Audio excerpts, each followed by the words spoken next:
حضور کریم اتنے سچے تھے، اور حضور پاک صلی اللہ علیہ وسلم حضرت جلال الدین السیوطی رحمۃ اللہ علیہ لکھتے ہیں اپنی کتاب میں، حضور کریم صلی اللہ علیہ وسلم جب صبح 4:30 کا وقت تھا، تشریف فرما ہو رہے تھے اس کائنات میں، اللہ تعالیٰ کے اور حضور کریم کے وسیلے سے میں یہ بات کر رہا ہوں۔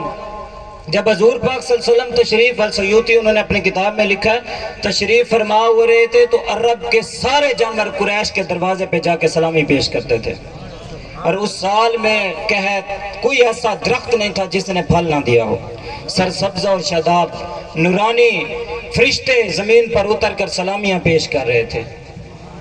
تو آج ہم سے پوچھتے ہیں کہ میلاد کیوں مناتے ہو؟ حضور کا محبوب کا ذکر کون سا گناہ ہے؟ اس کے لیے کوئی ہمارے پاس حدیث، آپ حدیث کہتے کسے ہیں؟ آپ اس پہ حدیث مانگتے ہیں جس کے بولنے کو ہم حدیث کہتے ہیں۔ آپ کہتے ہیں کہ اس کا میلاد منانا ضروری ہے یا نہیں؟ ہر سال تم میلاد مناتے ہو، لیلۃ القدر کی رات آتی ہے نا، مناتے ہو لیلۃ القدر کی رات، ہر سال قرآن اترتا ہے۔ قرآن تو اترا تھا محبوب کے دور میں، محبوب پہ اترا تھا، ہر سال تو نہیں اترتا نا۔ اسی لیے دو ٹوک میں یہی بات ہے، حضور کے ساتھ انواع محبت۔ سبحان اللہ۔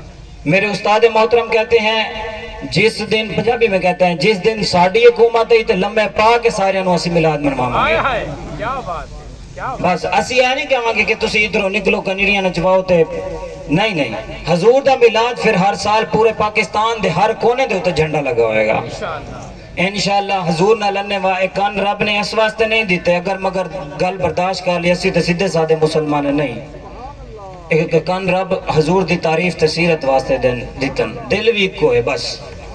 نعرہ تکبیر، نعرہ رسالت، نعرہ خلافت، نعرہ حیدری۔